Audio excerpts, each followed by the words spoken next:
there is no delay.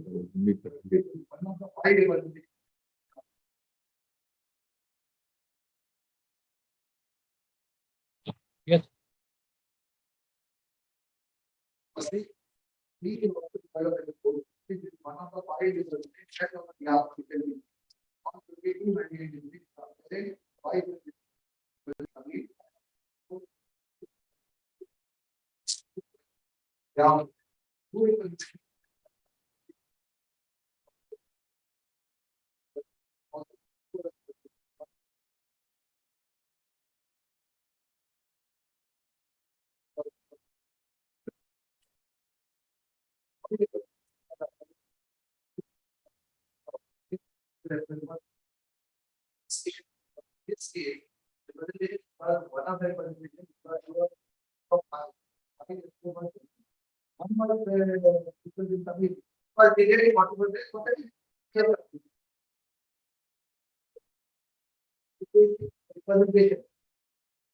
What stage is the law is very significant challenge.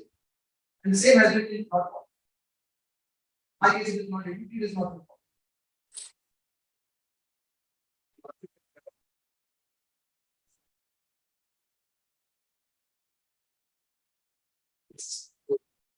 Huh? 6 months. Huh? Ah, delayed.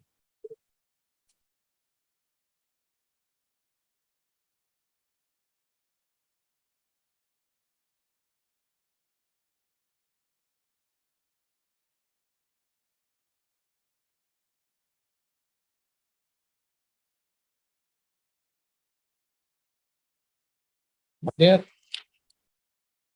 assisting counsel is also not there. Huh? We had told Mr. Hegde can go, but other person we thought would be here. Huh? Busy.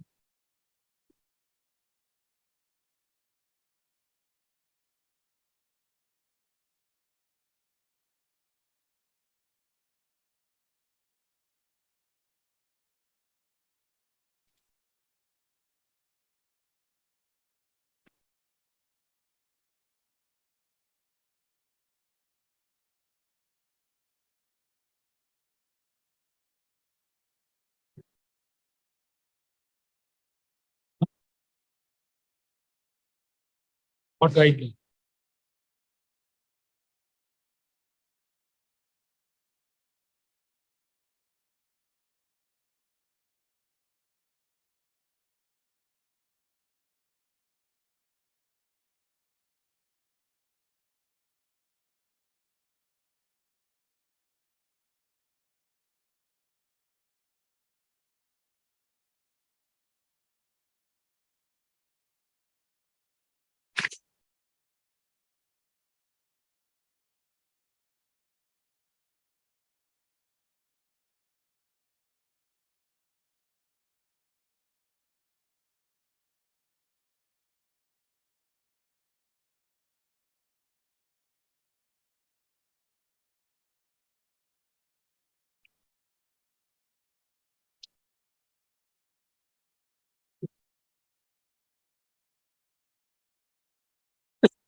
Sit down. You have argued the case. Anything else?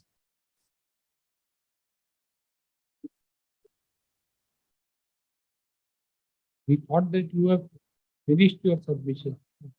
Huh. What? What? Number 20.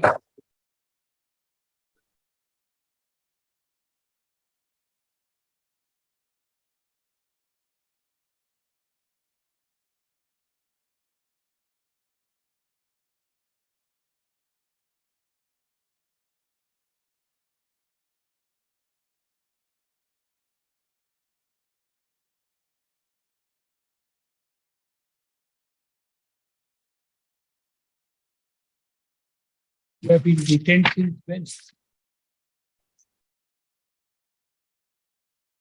Like December?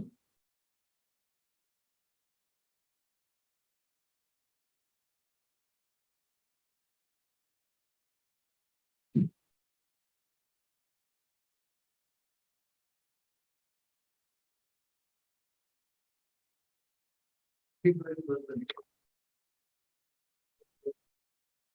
1912.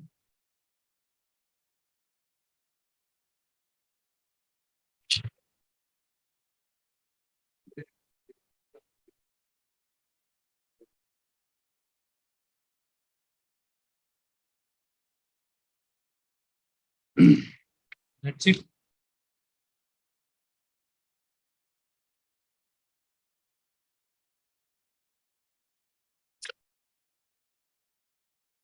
Before proceeding further, we may advert to the preliminary objection raised by learned SPP2, SPP2, that SPP2 with regard to maintainability of the rate petition.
The Supreme Court has held that in dealing with writ of habeas corpus, technical question cannot be entertained.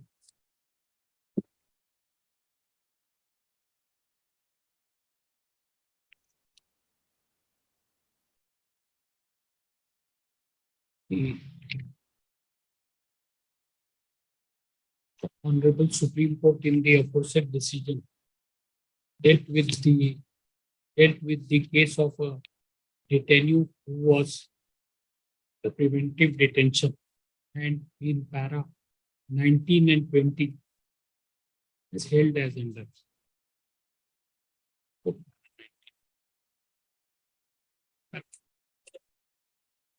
Enter judgment, Mr.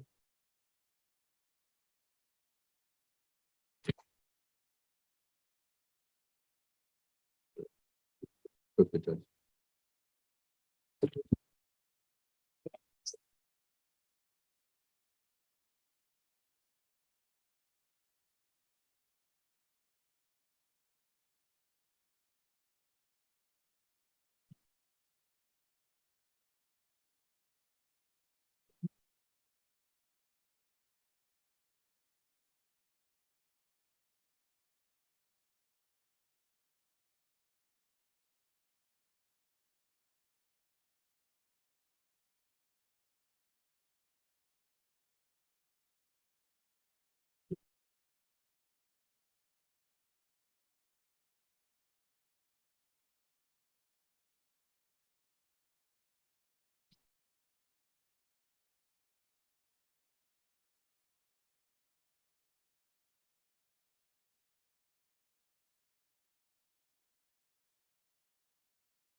So we have considered thereafter, you write. Honorable Supreme Court in Deepak Bajaj versus State of Maharashtra and another ANR. AIR 2009 Supreme Court 6 to 8, while dealing with the scope of writ petition under Article 226 as, held as under paragraph 28, 59. Quote. The next paragraph thereafter, then that supra. Nothing. No Sabina. So and so dealing with.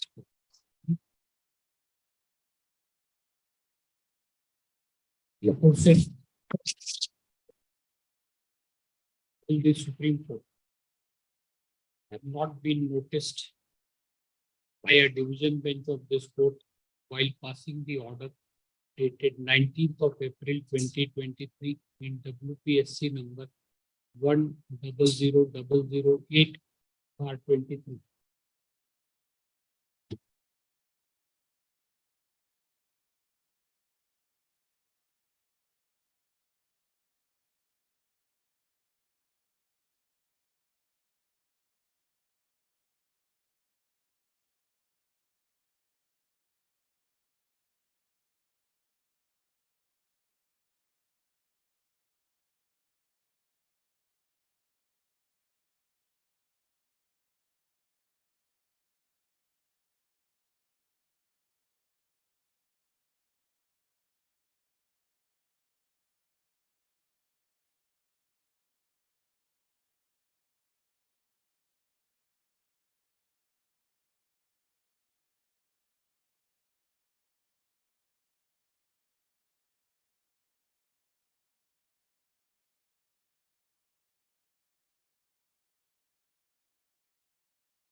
In Home Secretary, Prison and other supra, the issue involved before the Supreme Court was whether the High Court can direct the release of petitioner under a government order dated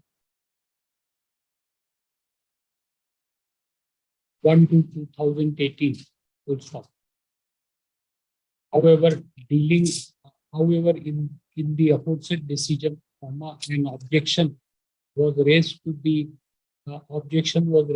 maintainability of the writ of habeas corpus in the light of provisions contained in the rules. Full stop. The Honorable Supreme Court dealt with the aforesaid objections and held and answered the and held in para 30 as under, right? Thus, thus, uh, thus, it is evident that Honorable Supreme Court has held that a writ of habeas corpus is maintainable, even in a case where the detainee is in private detention. Full stop.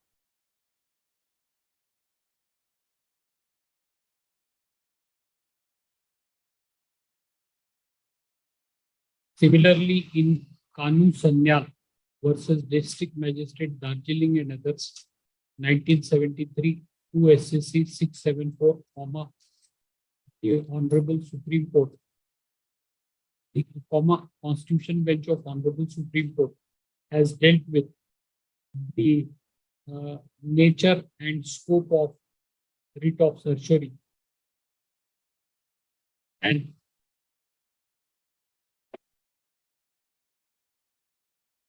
it has nowhere been held that the writ of habeas corpus does not lie in case a detainee is under preventive detention.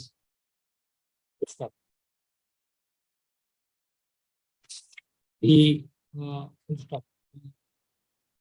Division bench of this court, by placing reliance on the decisions in Home Secretary and Kanun Sanyal, has held that in case of a preventive detention, writ of habeas corpus does not lie.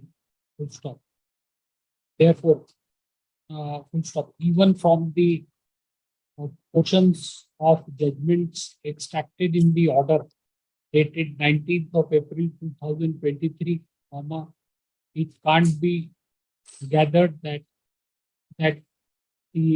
Honorable Supreme Court in Home Secretary and Kanu Sanyal Supra has anywhere held that writ of habeas corpus is not maintainable in case of a preventive detention. Therefore, order dated 19th of April 2023, passed by Division Bench of this court in WPSC number 1000008/2023 is held to be per inferium, and it is held that a writ of habeas corpus is maintainable in case of a preventive detention. So, Mr. We were asking you what is the explanation for not deciding the representation till 3rd of February? Nothing.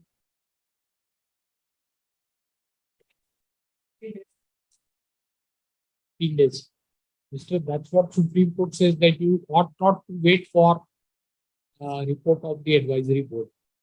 Like if you, there will be, in that case, if you are waiting for the report of advisory board, there will be no independent consideration of his representation.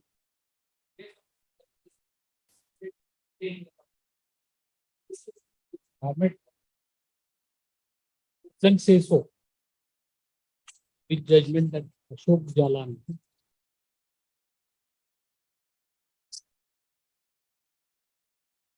Where is the judgment?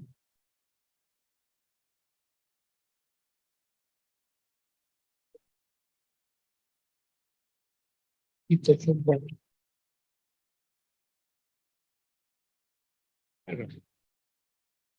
The instant case. We may now advert to the case in hand. In the instant case, Itenu's wife submitted a representation on 2/1/2023. To whom?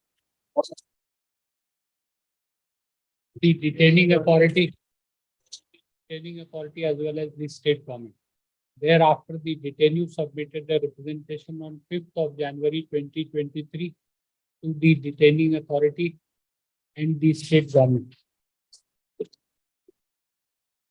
Just a minute. The aforesaid representation submitted by the detainee was admittedly received by the state government on 6/1/23. Yes, Mr. When did you refer the matter to advisory board?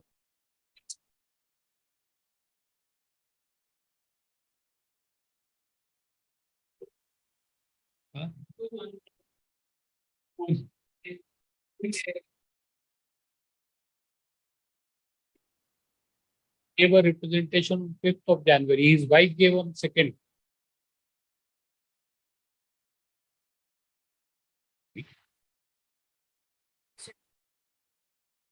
Presentation 2/1/23 to the detaining authority as well as state government. Thereafter, the detainee submitted a report. So that thereafter. Before that, you write one sentence. The matter was referred to the advisory board on 2nd of January 23, right? Then he submitted a representation 5th January, which was received by you on 6th January. What did you do? When? Tell us. Point out where did you? 6th, you have received his representation. When did you forward on 7th or 6th? The advisory board. The flag, Mr. And where advisory? Did you see advisory board is considered? Not referred. Any references to any Representation has been considered. That's what he said. Date is No, no, in the report it must be there. The representation. Where did you refer, Mr.? The representation submitted by the detainee was also referred. The advisory board on representation submitted by detainee's wife, right? Detainee's wife was forwarded to the detainee's wife was forwarded to the advisory board on 5th of January 23. However, notwithstanding the full stop, however, it is pertinent to note that even though the state government had received the representation on 6th of January 2023, no decision on the representation was taken. Full stop. Paragraph. Honorable Supreme Court, why have you stood up? Sit down. You have argued, right? Sit down. Ankit Ashok Jalan versus Union of India. Come on.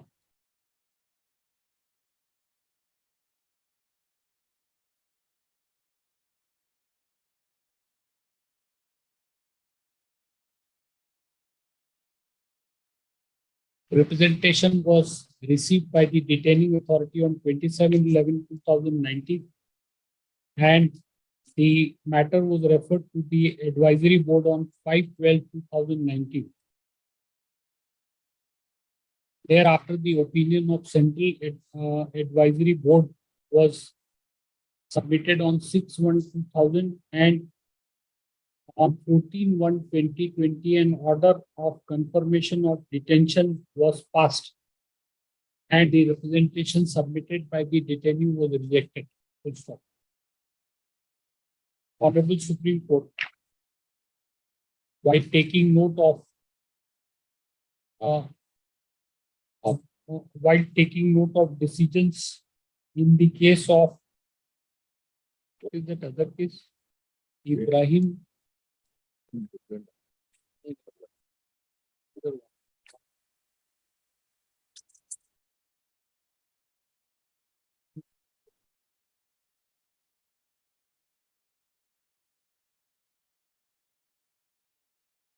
Decision of Honorable Supreme Court in KM Abdullah Kuni, KUNHI, and PL Abdul Khader versus Union of India and others, 1991, 1 SCC 476.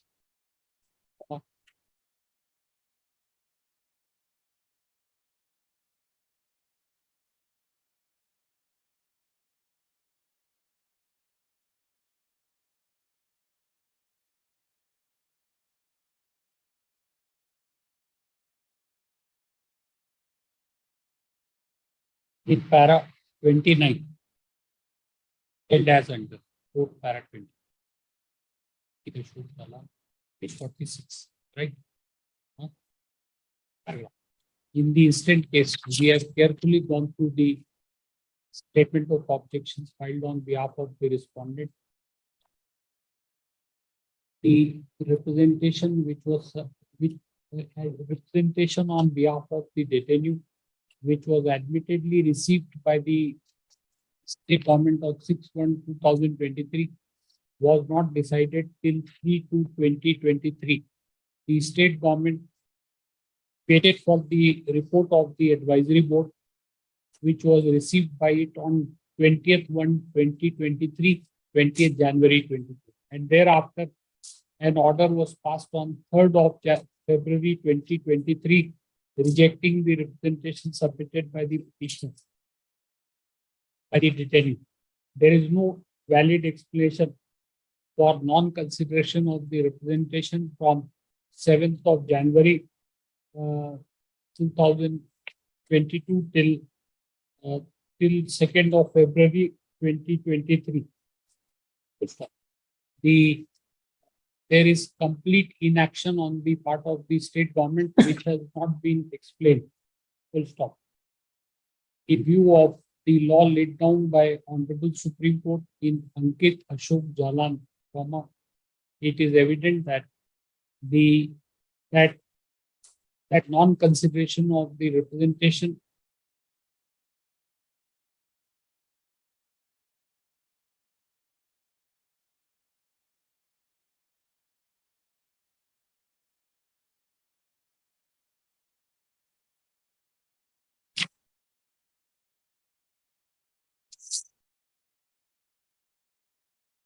of the representation has caused prejudice to the detainee and has violated his fundamental rights.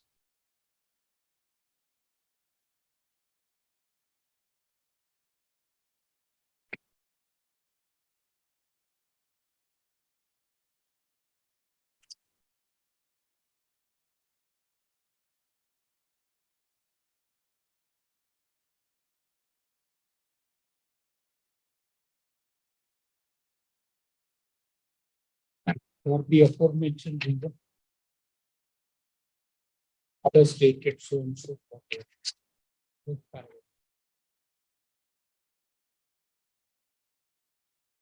Dated 19/12/2022, 29/12/2022, and 20th January 2023 are hereby quashed. The NUS both at liberty, both with, in case he is not required in connection with any other case. It's more important. Right? Future conduct. Huh? Tell you, no? Petition is allowed.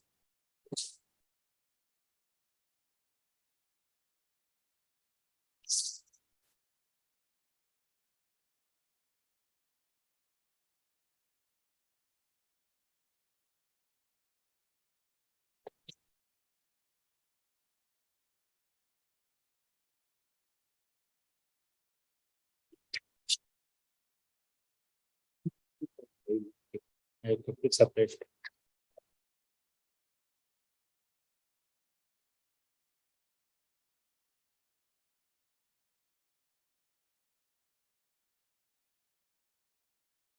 Dependent consideration. Give this person to Ankit Ashok Jalan. 3. Waits dependent consideration.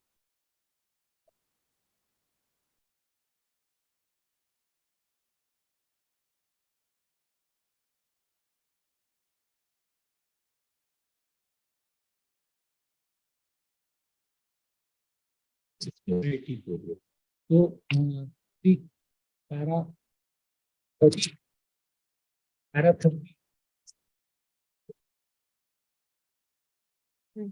Thereafter, what? How does it read?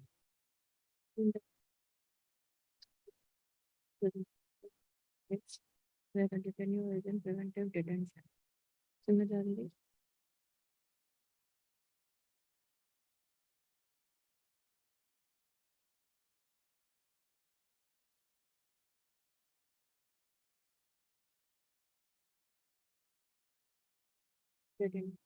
Last para 30.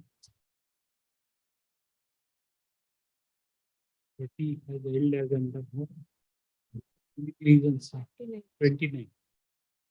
After what is written? in the instant case, we have carefully gone through the technical objections filed on behalf of the respondent. The representative Before that, you write one paragraph. Similarly, in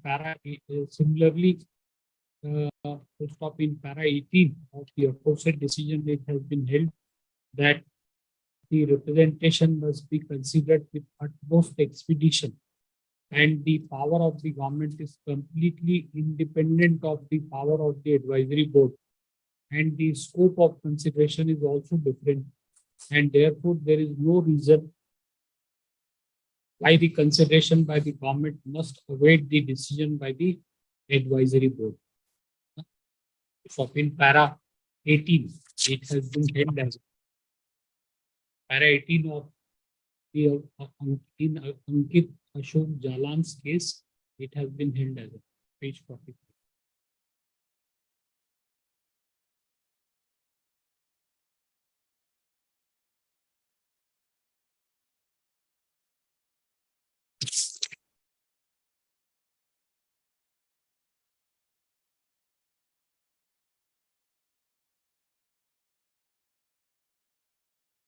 Yes.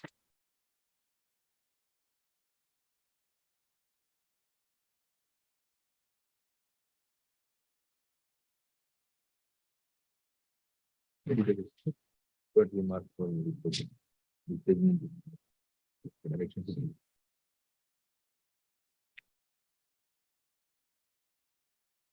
Currently, game 3 was rated. Still, they rated. Appearing for the respondent, my lord.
Yes, please. Which case? 70. Ah, yes. Ah, yes. Please. What is it, Mr.?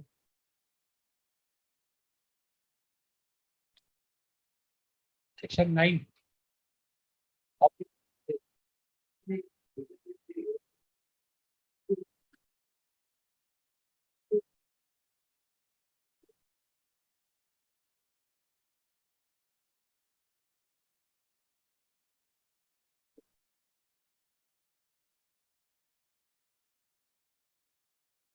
You have been asked to go to matrimonial home. You don't want to go. You don't want to join the matrimonial home, right?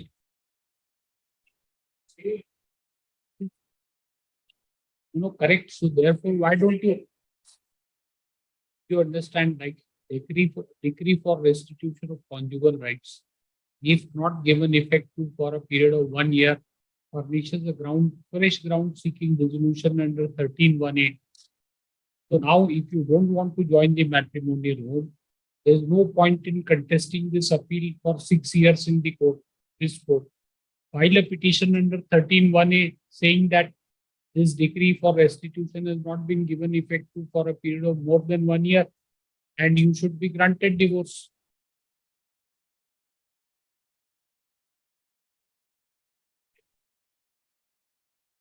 Right. You are not These willing are- to join, you file an application to section 13(1)(A). That's what my lord is indicating. What it? Huh? You file a petition under 13(1)(A). Huh? Yes, this appeal has been filed. This appeal under section 19 of the Family Courts Act 1984 has been filed against judgment dated 6th of October 2016, passed by the Family Court, by which petition filed by the respondent stroke husband under section 9 of the Hindu Marriage Act has been allowed. Paragraph. Learned counsel for the appellant submitted that decree for restitution of conjugal rights has not been given effect to for a period of more than 1 year, and therefore a ground seeking dissolution of marriage under section 13(1)(A) of the Hindu Marriage Act has accrued to the appellant. Paragraph. He therefore seeks leave of this paragraph. He therefore seeks leave of this court to withdraw this appeal with the liberty to file a petition under section 13(1)(A) of the Hindu Marriage Act. The aforesaid submissions placed on record in the result appeal is dismissed as withdrawn with liberty as aforesaid.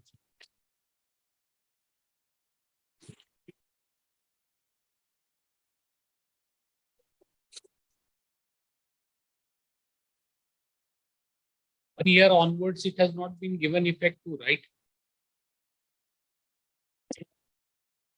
Ah.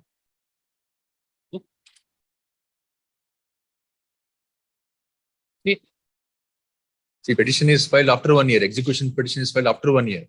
Thereafter, the stay was granted. And that's what he said. He said in the afternoon that execution petition was filed 3 years before. 2019, my lord, 178 of 2019. It was for execution. we have granted you are to file a petition seeking dissolution of marriage. Yes, my lord. There is no point in pursuing Section 9 petition. Yes, my lord. Yes.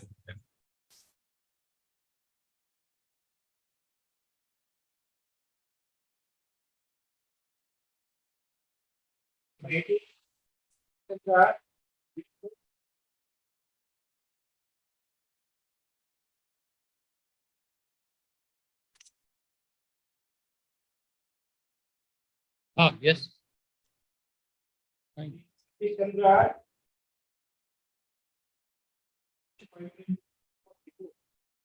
to be allowed. It is that the request before the fee. Before the petition on the ground of cruelty. Due to the record the correspondence between the wife and the husband. Yes, clearly admitted that the husband and the fee of cruelty, excusing and several other acts. Based on that evidence, the petition filed by the respondent hearing came to be allowed.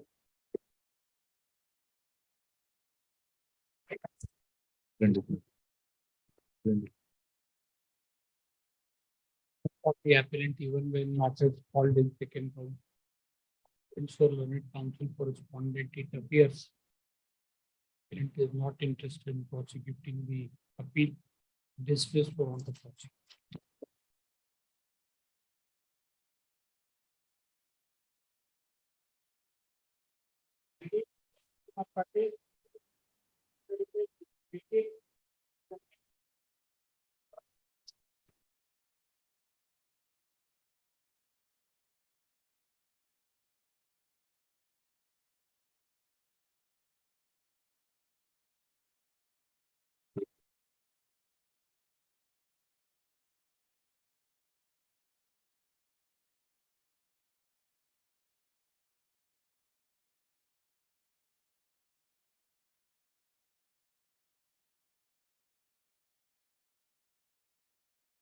But you will have to argue. Appearing means you will have to argue. Because we have yet to hear your arguments. You only tell us that I am appearing, but then you must argue, right? Yes.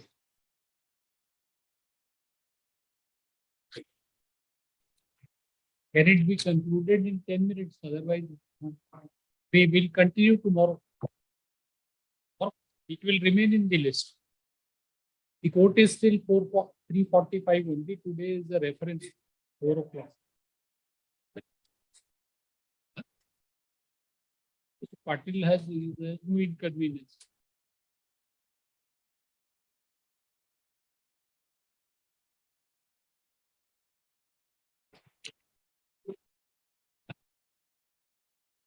Why? So Patil is a lift. He has to argue. Corrected matters. Yes. What date? Next week. Tuesday. 15th. Learned counsel for petitioner in WP number 54259. 54259/2016 press for adjournment. List on 13th of June 20. 14th. 14 June, Mr. Yes, 14 June 20.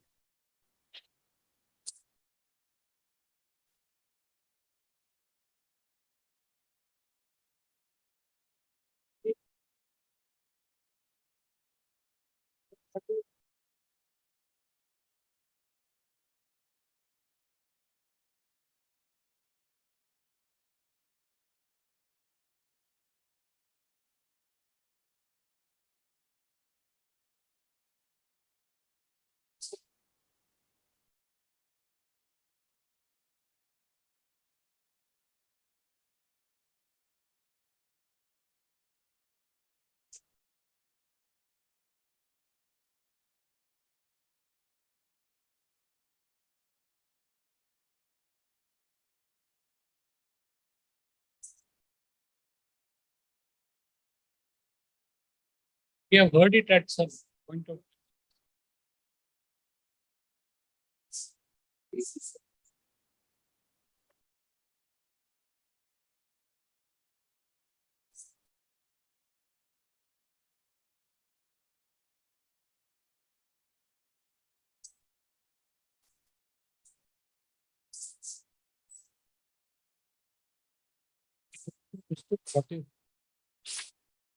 What the 11th single judge has held him to entitled to HRA.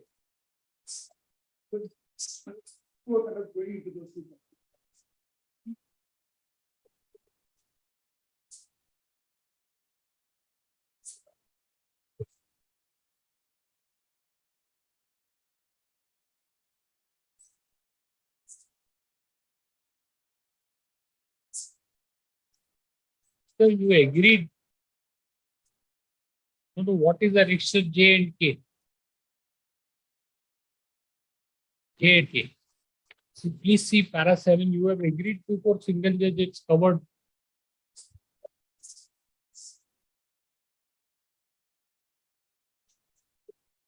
No, please see para 7. Please. There is no there being no dispute. 7-7.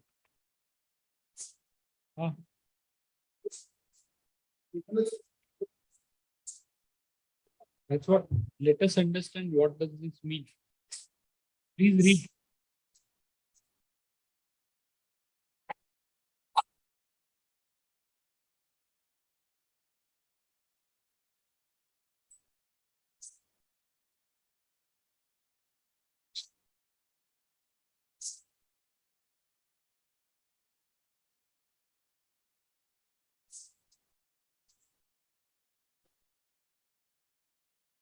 Annexure J.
Your wife has been allotted accommodation. Your wife. Huh. So therefore, you say that he is not in.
What is GNH?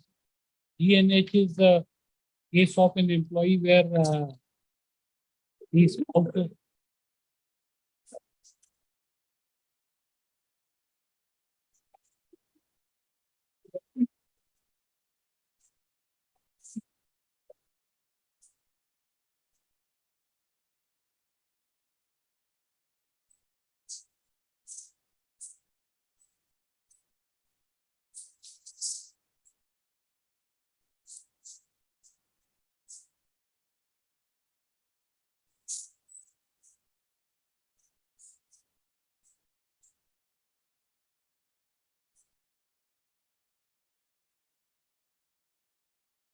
Right, we'll continue tomorrow.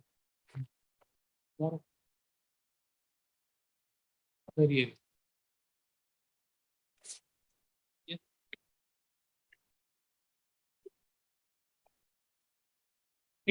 Friday, 25 minutes. Lords, kindly, serial number 26, my lord. Can it be taken up on Monday, my lords? Right.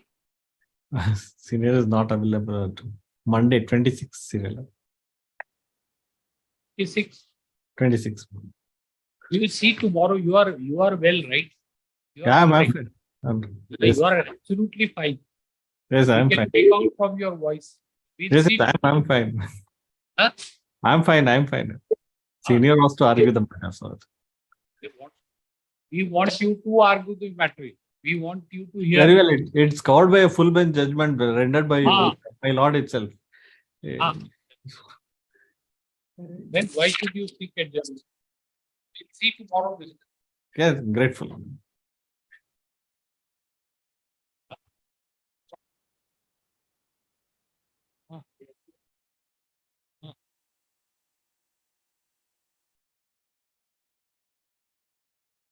Yes. After all, what next week? Are the present learned senior council correspondent press or a short accommodation this next week, 21. They are coming.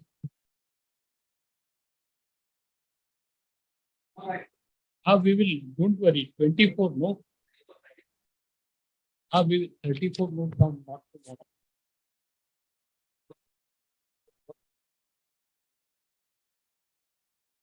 You have to get up. 28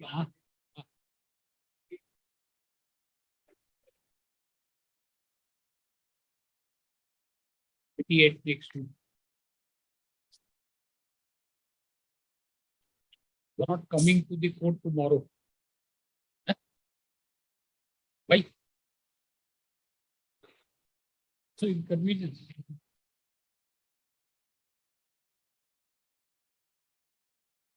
This is all MFA. What is there? Cruelty or desertion? What is? Huh? You are appearing for husband or wife? Huh? Decree has been granted for on the ground of what is there? Secondary judgment.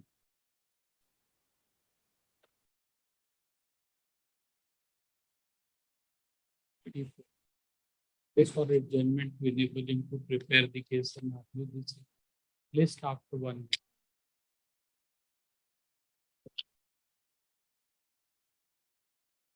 year. Will be repeated tomorrow. We'll see. Note down. You tell him. We will not take up those cases tomorrow. You note down their cases. We continue in the list.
Holiday planning part 2 ఈసారి ఏం drama ఉంటుందో నువ్వు సరిగ్గా చెప్పావు చిన్న పూలుండాలి ఆ, నా మసాలా దోశలు వస్తాయి. తప్పకుండా వస్తాయి. కథలో వచ్చేసింది ట్విస్ట్. ఎలా మీకు తెలిసినట్టుందే.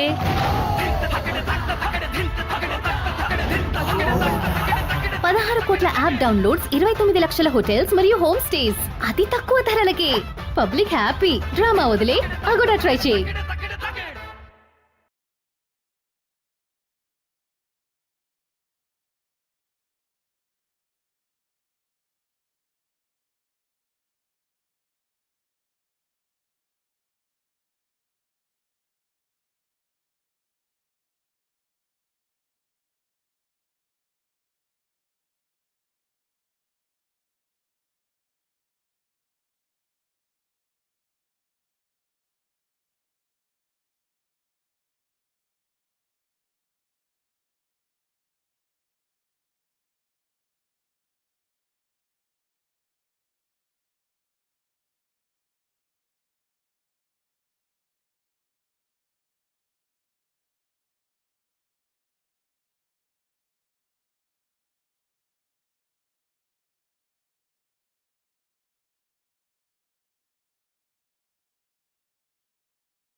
Good morning, everyone.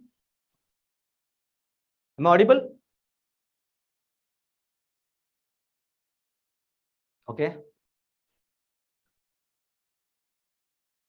Thank you. Please switch on the webcams.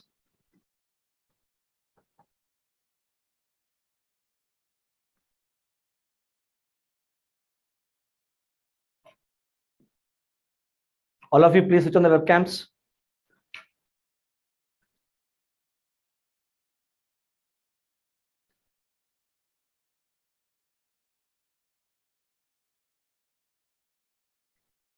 Yes, welcome to the analysis of the Union Budget 23-24.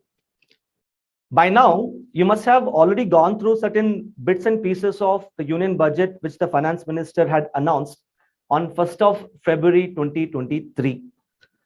But we know for sure that just having a knowledge in bits and pieces about the Union Budget is not going to be sufficient as far as your prelims and mains examination is concerned.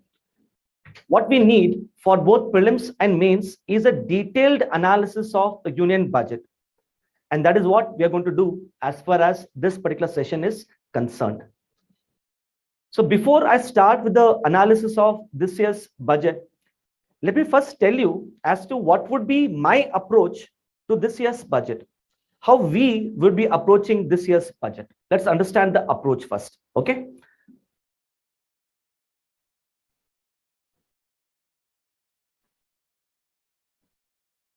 So here, first and foremost, we will understand the importance of budget, both from the perspective of prelims as well as a mains examination.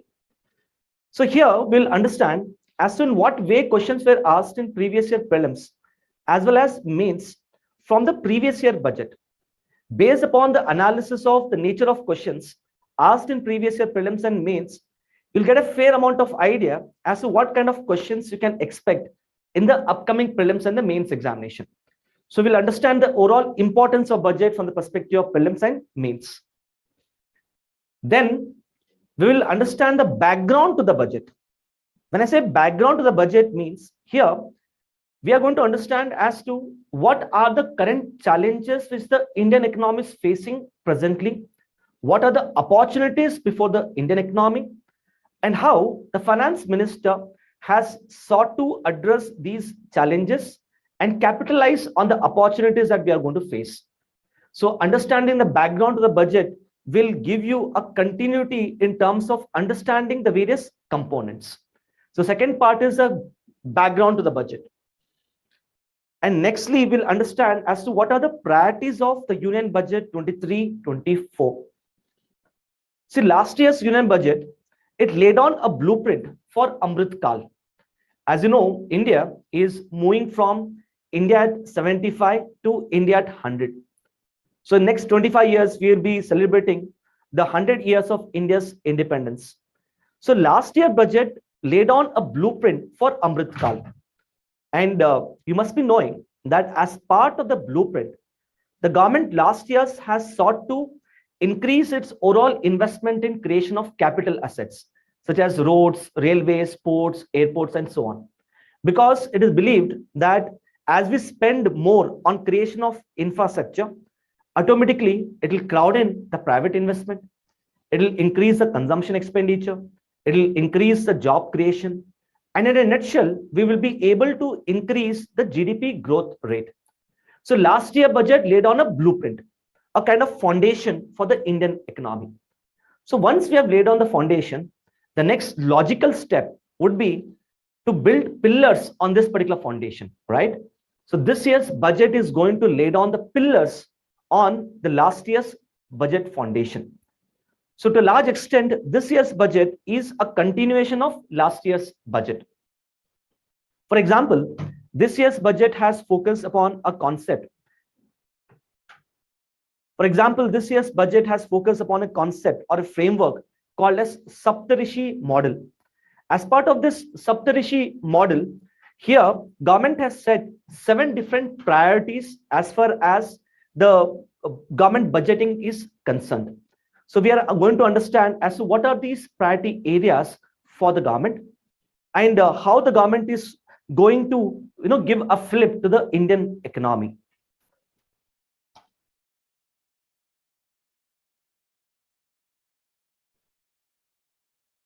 So here, let's discuss the approach.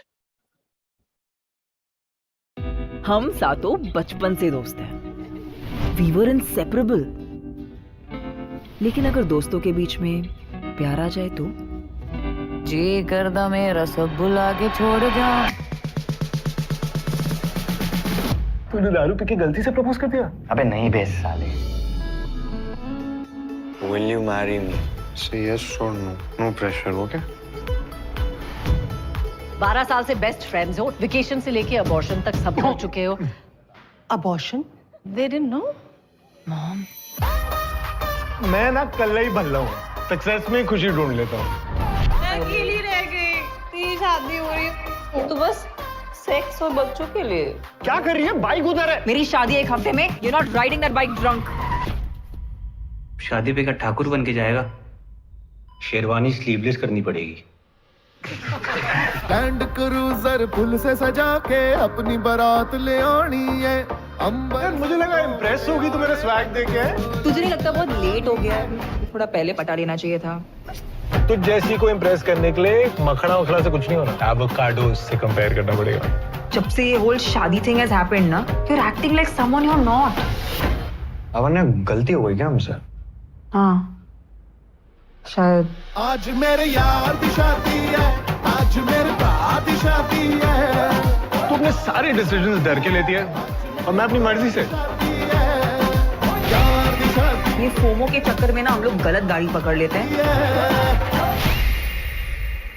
I have a fucking disaster. आज मेरे bro की शादी है.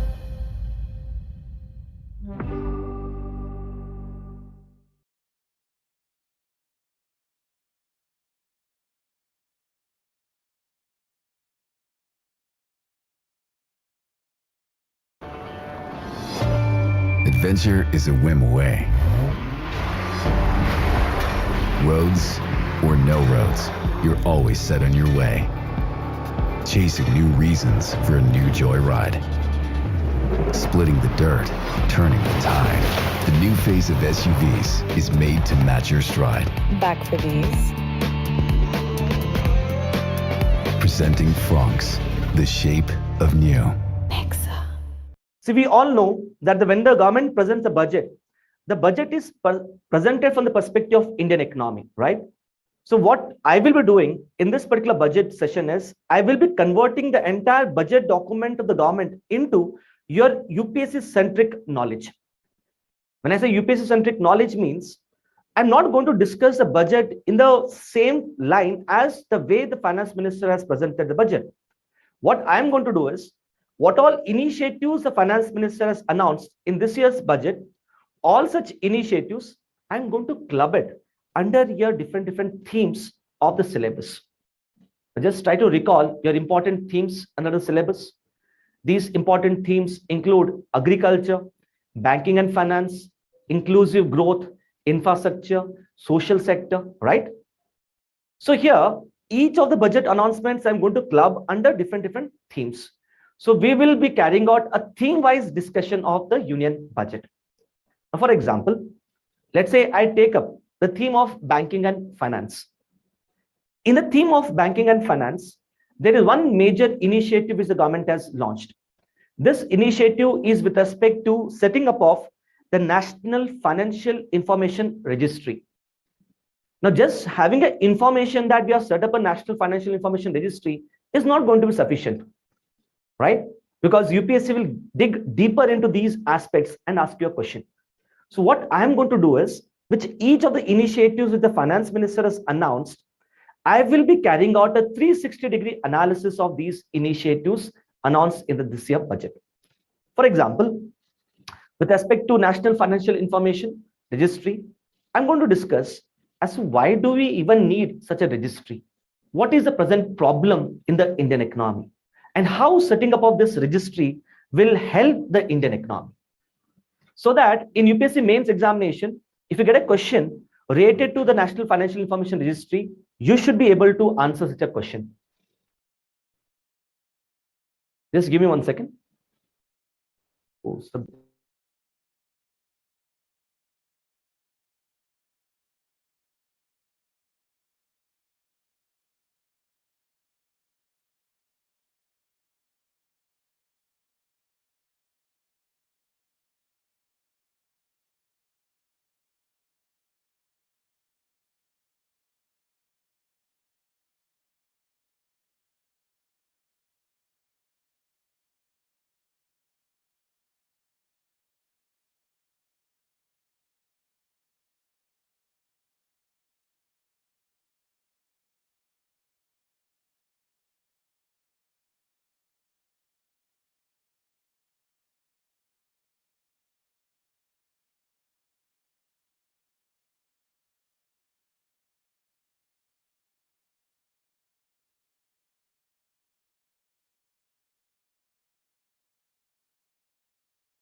Free one-day delivery on 40 lakh products. Prime offers, blockbuster entertainment.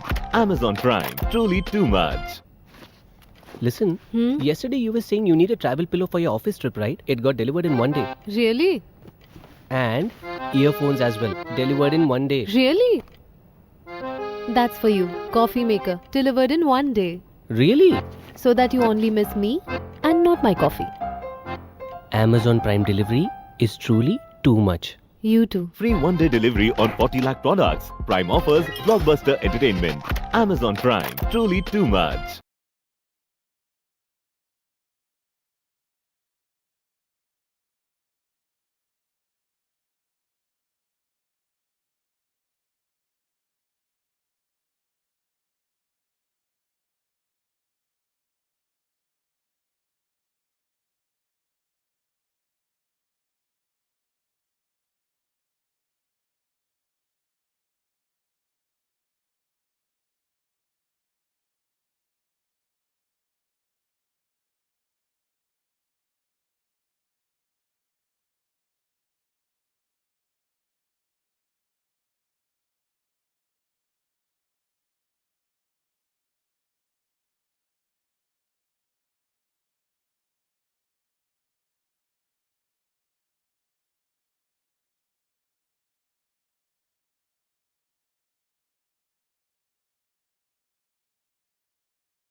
Yeah, sorry for the inconvenience. Hope I'm audible. Okay, fine. So I was discussing as to how I would be approaching the budget. So like I said, all the important budget announcements, I will be clubbing up under separate themes of your syllabus. I will be discussing the budget in a theme wise. Let's say I discuss a particular topic from the budget by adopting a 360-degree approach. Immediately, once I'm done with the discussion of a particular topic, I will take up prelims based questions for practice and also mains based question for practice.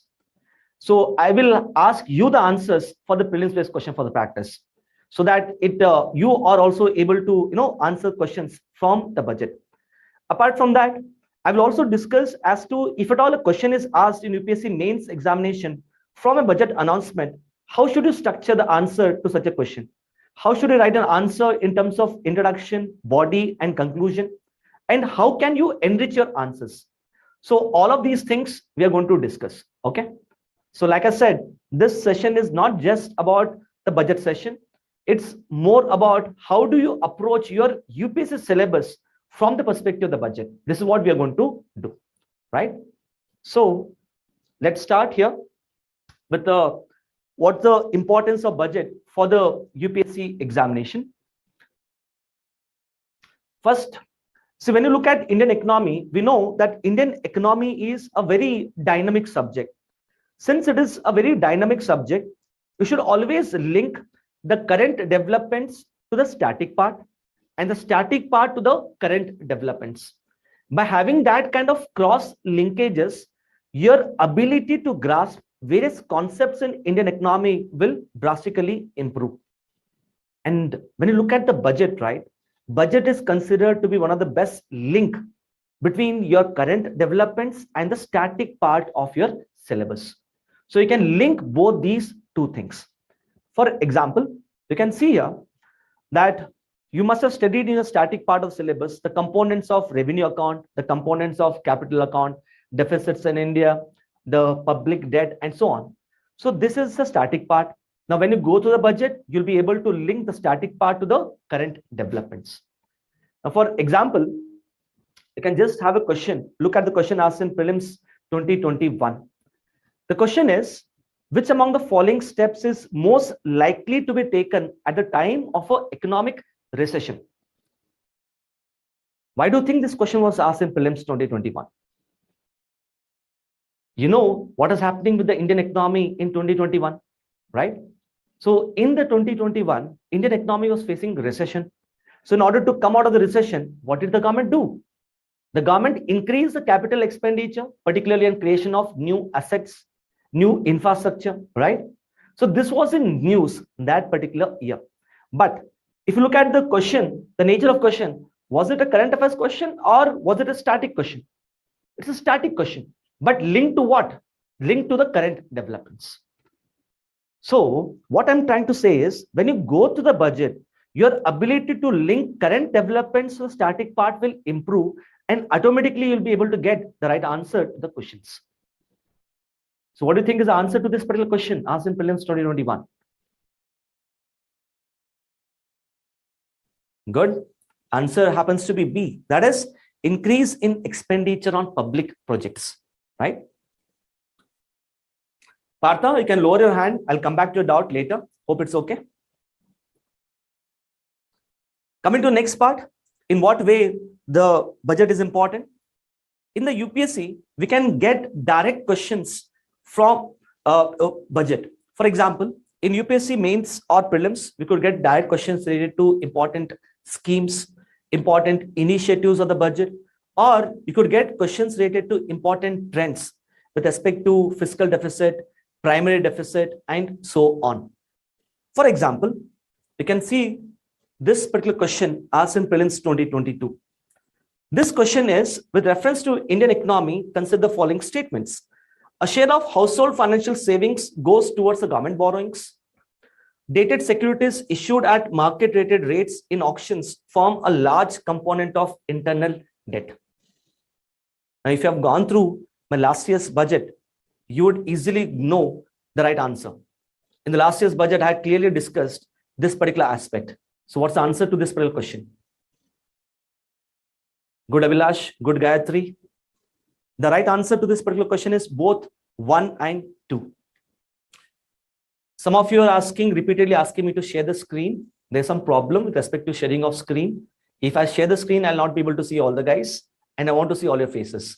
That's the reason I'm not sharing the screen. Hope it's okay with all of you. Okay, thank you so much.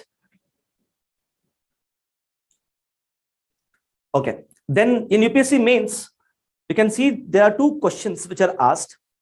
Mains 2017, there was a direct question with respect to the theme of the Union Budget 2017-18, which is with respect to transform, energize, and clean India. Apart from that, in Mains 2018, a direct question related to the important changes which the finance minister had introduced with respect to the long-term capital gains tax and dividend distribution tax. Direct question from the budget. Third, when you go to the budget as well as economic survey, you'll come across a lot of value addition points. Using this value addition points, you can enrich your answer in the UPSC mains examination. For example, by going to the budget as well as economic survey, you'll come across important facts, important figures. You'll come across the recommendations of important committees, which if you use in the UPSC mains examination, obviously you'll have that kind of edge over your competitors. Apart from that, in interview, if you get any questions related to Indian economy, you can always answer such questions by taking reference from the budget as well as economic survey. Let's take an example, look at the example as far as the third part is concerned. Please have a look at the question asked in mains 2022. The question is inclusive growth possible under the market economy? State the significance of financial inclusion in achieving economic growth in India. Look at the first part of the question. It says, can the government promote inclusive growth under market economy? Now we know what is market economy. Market economy is when economy has tilted more towards the private sector. So here, while writing answer, you have to write points in favor as well as against. Now, if you have gone through last year's budget as well as economic survey, you could have written a very good answer to this particular mains question. Now, for example, you could have taken help of the budget and said that in spite of the Indian economic tilt towards the private sector, government has been able to promote inclusive growth through various policies, through various schemes, through various initiatives for which you could have taken help of the last year's budget. So last year's budget, what did it do? The government took a lead in priming the Indian economy, in putting more amount of money into the Indian economy. By doing so, the government was able to promote growth and development, right? So that is how the budget becomes quite important as far as your prelims as well as mains examination is concerned. So here, when I say the budget, from the budget, you could get direct questions. Second, by going to the budget, you could link the current developments to the static part. And third, by going to the budget, you'll get a lot of further points which you can use to enrich your answers. So that is why the budget is quite important. Clear with this? So let's start now with respect to background to the budget. Let's understand the background to the budget. See, whatever I'm explaining, everything is there in the PPT. As you can see, it's there at the background, right? So what I would suggest is, instead of focusing on the PPT, just focus on the explanation part, because later everything is there in the form of handwritten notes. So let us understand the background to the budget. So here we are going to discuss as to what challenges the Indian economy was facing when the finance minister sat down to formulate the budget and how she has sought to address these challenges. Now, we all know that Indian economy has got integrated with the global economy. For example, if you look at the trade to GDP ratio of the Indian economy, when I say trade to GDP ratio, means the total value of exports plus the total value of imports. This trade to GDP ratio of Indian economy, this has increased to almost around 40% of India's GDP. And in fact, this trade to GDP ratio of India, you'll be surprised to know it is much higher than the Chinese economy. So Indian economy's integration with the global economy has increased, because of which whatever happens in the global economy, it has a tendency to affect the Indian economy, right? The best example happens to be the 2007-8 global financial crisis. So in the past, whenever any kind of crisis took place in the global economy, it invariably affected the Indian economy as well. But whenever global financial crisis took place in the past, it did not affect Indian economy much. There was no large-scale impact on the Indian economy. Question is why? Because whenever the global financial crisis took place in the past, these global financial crises took place not immediately one after the another. There was significant gap after every crisis. For example, let's go back to 1970s. 1970s, what crisis took place? The Gulf crisis, and then we had the Asian crisis in 1990s. Then 2007-8, we had the global financial crisis. So can I say there was gap of at least like 15 to 20 years between the global financial crisis which took place in the past? So because there was significant gap between the global financial crisis which took place in the past, India got sufficient time to recover from the previous global financial crisis. But something was different in the last 4 to 5 years. Particularly, if you focus upon the second decade of 21st century, that is in the last 4 to 5 years. What happened in the last 4 to 5 years? It being said that the global economy did not spare Indian economy, because Indian economy was repeatedly affected by global financial crisis, one after the another. For example, the first effect of the global financial crisis was in the form of the economic slowdown, which came into being because of COVID-19 pandemic. So because of COVID-19 pandemic, there was global economic slowdown. So there was contraction in the economic size of India. And we know what did the government do in response? Government came up with the Atmanirbhar Bharat package. To Atmanirbhar Bharat package, the government infused almost around 20 lakh crores into the Indian economy, because of which Indian economy registered a kind of V-shaped economic recovery, which we had discussed in the last year's budget. So Indian economy was slowly on path of recovery, but slowly as it was recovering, it was affected by another crisis. That crisis was in the form of Russia-Ukraine war. Because of Russia-Ukraine war, what happened? There was supply chain disruptions at the global economy. Because of supply chain disruptions, there was large-scale increase in the prices of essential commodities. Prices of essential commodities such as food, fuel, fertilizers drastically increased. So this Russia-Ukraine war has clearly shown to the Indian economy that inflation is a globalized phenomenon. When I say globalized phenomena, means when something happens in one part of the world, it has a tendency to affect all other parts of the world. So Russia-Ukraine war showed that inflation is a globalized phenomenon. So the Indian government took a number of supply side measures in order to bring down the inflation caused due to the Russia-Ukraine war. And as it was slowly recovering from Russia-Ukraine war, another wave of shock came. And this shock was in form of increase in the policy rates by the central banks of the advanced economies. So we know that in advanced economies, particularly countries such as US, European Union, the rate of inflation started increasing because of supply chain disruptions also, and because of large scale infusion of money into their economies during the COVID-19 pandemic. So as these countries started facing a very high rate of inflation, central banks in these countries started increasing the policy rates. And we saw its negative impact on the Indian economy, which is referred to as taper tantrums.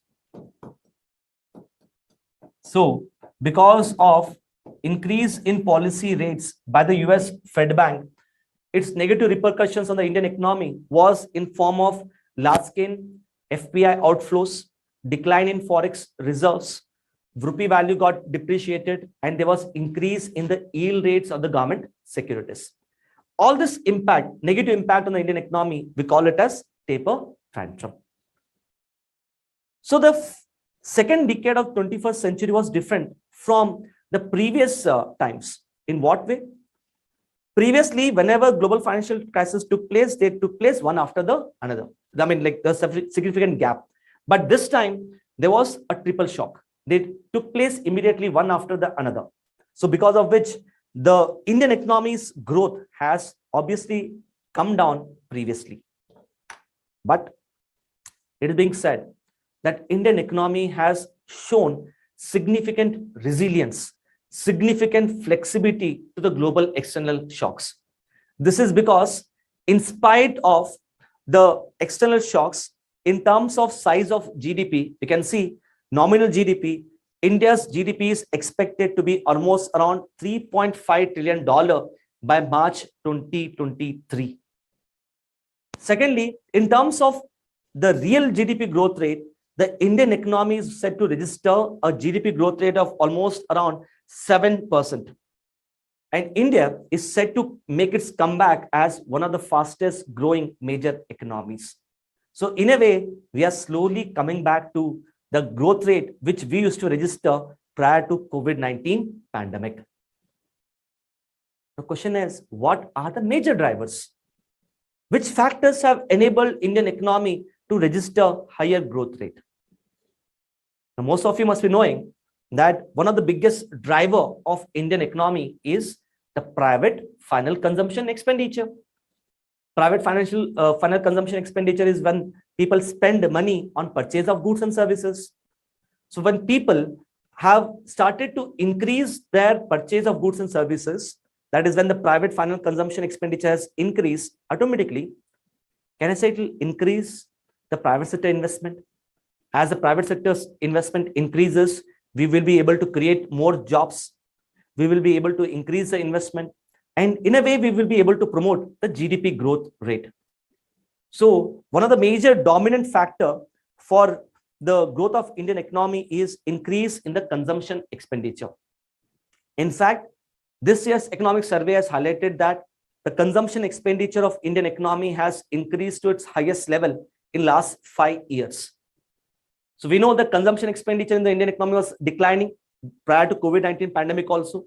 But fortunately, for the first time in last 5 years, our private final consumption expenditure has increased to its highest level.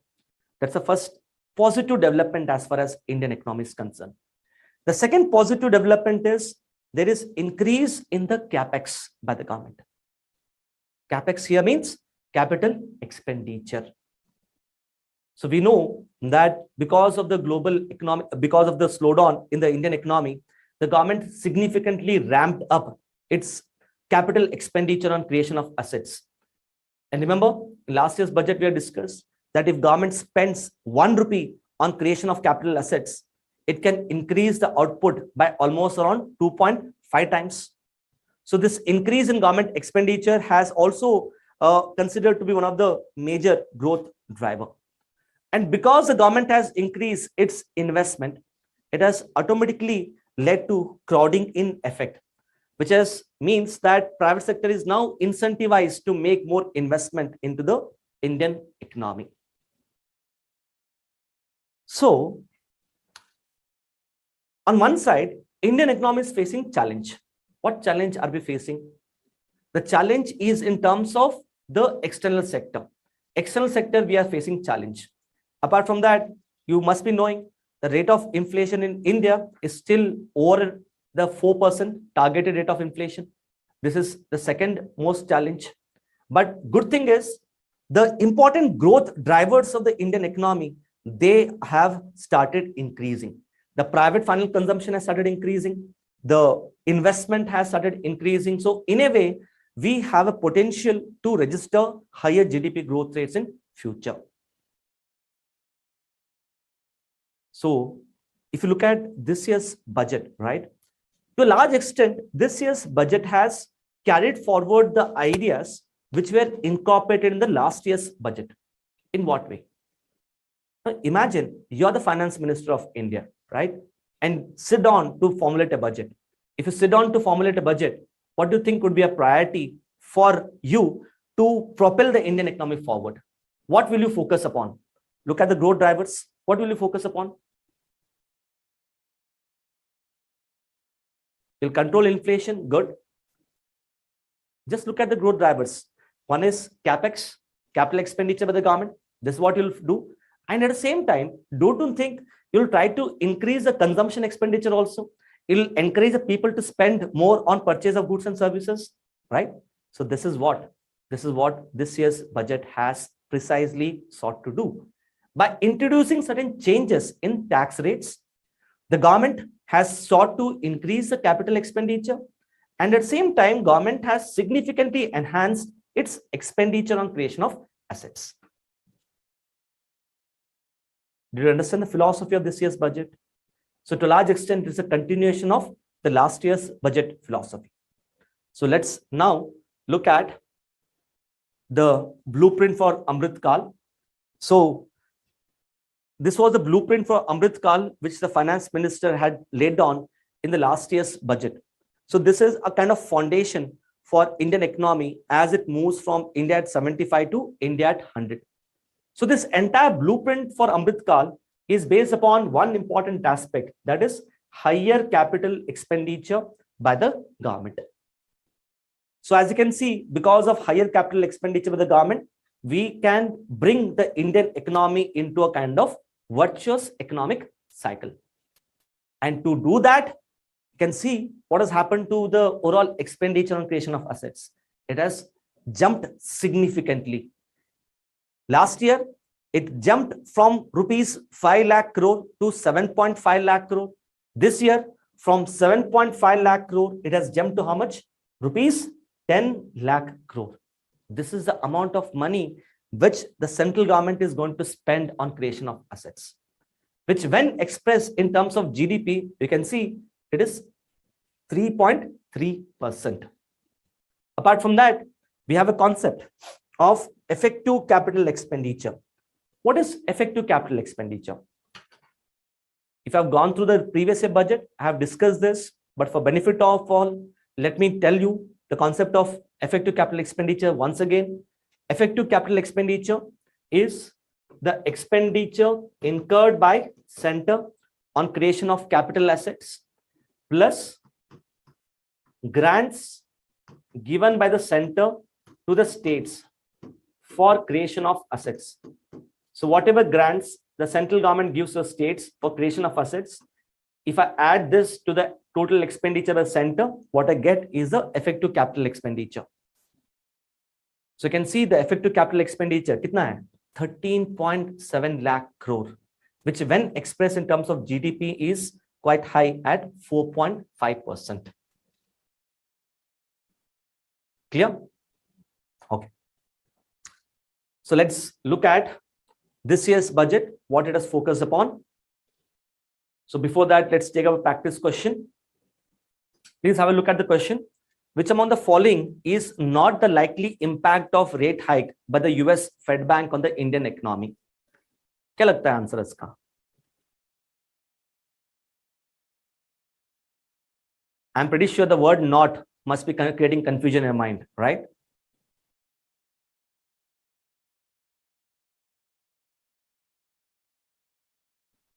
Good Anjali, good Mahesh, good Harsh, good Shika. Yes, good Palash.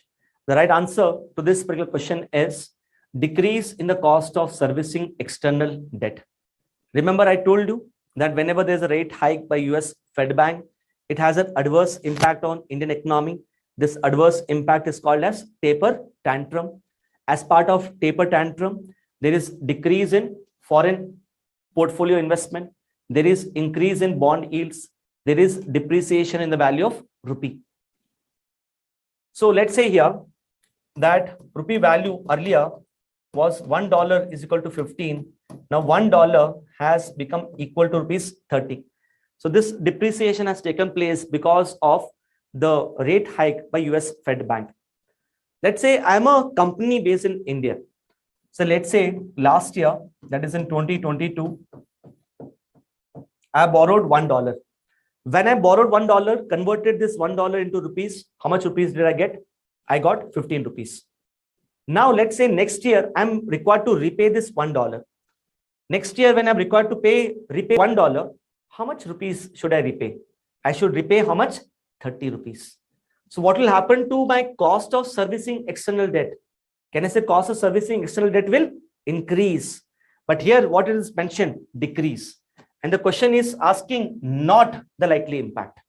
Not the likely impact means the right answer happens to be B. Hope you understood the concept? Okay, good. Please have a look at this question. Which among the following best describes the effective capital expenditure in India? क्या लगता है? Good Tanishka. Good Abhidya. Good Gayatri. Okay. So you can see the effective capital expenditure is the entire capital expenditure by the center and grants in aid by the center to the states for creation of assets. So right answer is D. Look at the third practice question. Which among the following has not been the impact of higher capital expenditure by the government in the recent years?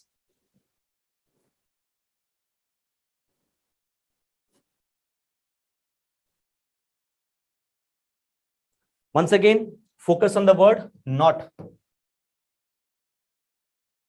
Which of the following has not taken place because of higher capital expenditure by the government? Good.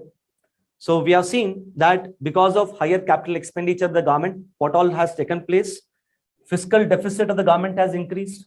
Obviously, it's quite evident because to undertake higher capital expenditure, the government has to borrow more money. If the government borrows more money, fiscal deficit to badega hi badega, right? Then multiplier effect in terms of GDP growth rate. I told you every 1 rupee which the government spends on creation of assets, it has a multiplier effect of how much? 2.5. It will increase the output by 2.5. Even this has taken place. Has crowding out effect taken place so far? It has not taken place. In fact, it has led to crowding in effect, right? So this is wrong. And according to your right answer happens to be 3 only. Hope you are understanding what way questions can be asked. So can I say, if you look at this question is completely current affairs based. But how will you be able to answer this question? Will you be able to answer this question without going through budget? Not possible. Only when you go through the budget, you'll be able to answer such kind of questions. Right?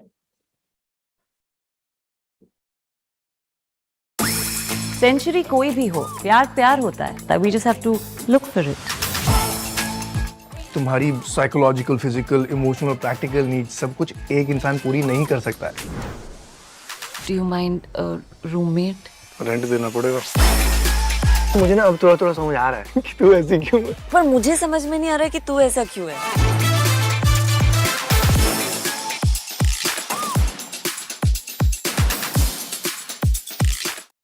Okay. Now coming to the 7 priority areas for the Union Budget 23-24, which according to the Finance Minister, she has called it as Sapta Rishi, 7 sages.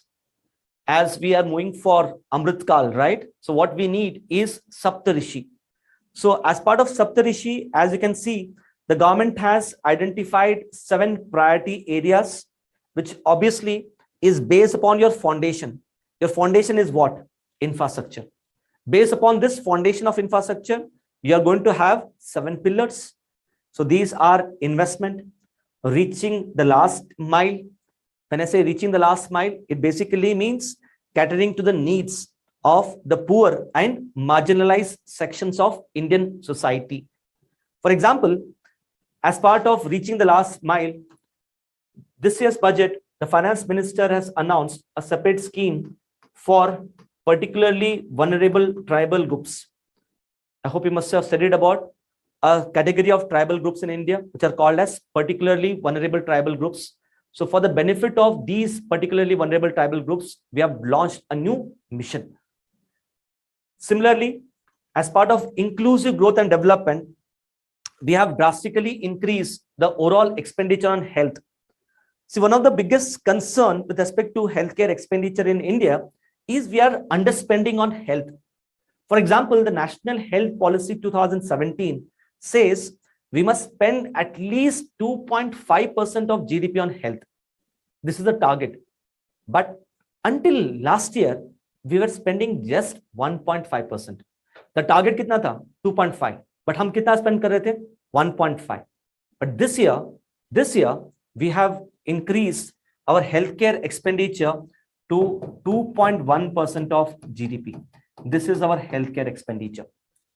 Similarly, we have increased our educational expenditure to 3.1% of GDP.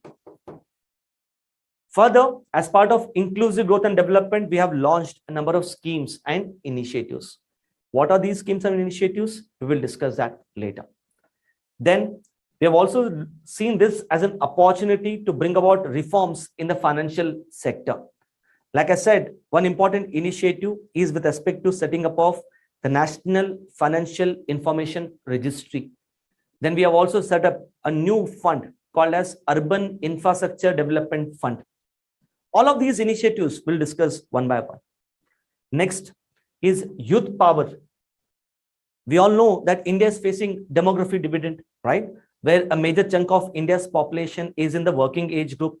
So in order to reap demographic dividend, in order to harness the potential of youths in India, this year